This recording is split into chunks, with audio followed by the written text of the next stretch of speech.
हमारे देश में कई नेता ऐसे हैं जिनको विपक्ष में बैठना गवारा नहीं गुजर रहा है। इसीलिए अब वो विपक्ष में बैठकर उन सभी मुद्दों पर राजनीति करते हैं जिससे भले ही देश की आंतरिक और बाहरी सुरक्षा को खतरा पैदा हो जाए। संविधान की दुहाई देने वाले ये नेता ये भूल जाते हैं कि ऐसे न वैसे अपनी बयानबाजी से देश और संविधान को ही ये कमजोर कर रहे हैं, क्योंकि संविधान में साफ तौर पर लिखा है कि आपके बयानों से देश की सुरक्षा पर कोई खतरा पैदा नहीं होना चाहिए।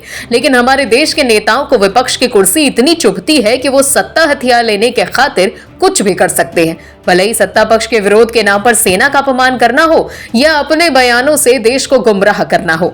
अभी हाल ही में विस्तारवादी चीन ने तवांग में भारतीय सैनिकों से टकराने का साहस किया था, जिसका भारतीय सैनिकों ने मुंहतोड़ जवाब दिया और ड्रैगन को वापस से पीछे की ओर धकेल दिया।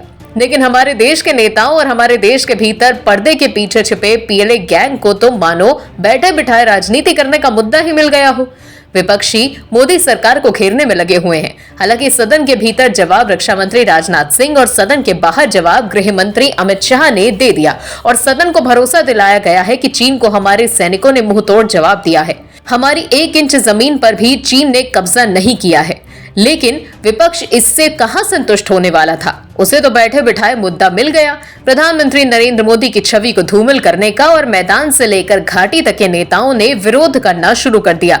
मोदी सरकार पर हमला बोलते हुए जम्मू कश्मीर पीपल्स डेमोक्रेटिक पार्टी के नेता महबूबा मुफ्ती ने कहा कि सरकार हमारे जवानों को पलटवार की इजाजत नहीं दे रही, हमारे सैनिक को जवाब देने से रोका जा रहा है। इतना ही नहीं, महबूबा मुफ्ती ने यह भी कहा कि एलएसी पर हमारे सैनिकों की पिटाई हो रही है। पीडीपी प्रमुख महबूबा मुफ्ती ने कहा कि भाजपा सांसद के बयान के मुताबिक उन्होंने लद्दाख और अरुणाचल में हमारी जमीन पर कब्जा कर लिया है, लेकिन भाजपा ने कुछ नहीं किया है। ये बात मैंने पहले ही कही थी। हमारे सैनिकों को पीटा जाता है, उन्हें जवाबी कार्रवाई करने की अनुमति नहीं है। ये खेदजनक स्थिति है। महबूबा मुफ्ती को समझ ही नहीं आया कि कब वो भाजपा और प्रधानमंत्री नरेंद्र मोदी का विरोध करते हुए देश के सैनिकों का अपमान करने लगी। महबूबा मुफ्ती ये भूल गईं कि अगर घाटी में वो सुकून के वातावरण में बैठकर इस तरह से सेना को अपमानित करने वाले बयान दे पा रही हैं, क्योंकि बॉर्डर पर फौजी खड़ा हुआ है। राजनीतिक विरोध के लिए सैनिकों के सम्मान की बलि देना किस हद तक सही है, ये महबूबा मुफ्ती नहीं सोच पा रही हैं। नापाक इरादे रखने वाले पाकिस्तान को विस्तारवादी सोच वाले ड्रैगन को अपनी हद में रखने वाली सेना के लिए कहना कि वो पीट रहे हैं, क्या ये सही राजनीति है? मोदी विरोध के नाम पर सेना का विरोध करना एक सही राजनीतिक तरीका है?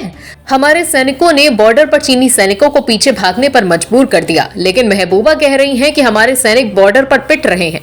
क्या महबूबा मुफ्ती को यह नहीं सोचना चाहिए था कि चीन हमारे देश की इस राजनीतिक नूरा कुश्ती कूटनीतिक फायदा उठा सकता है?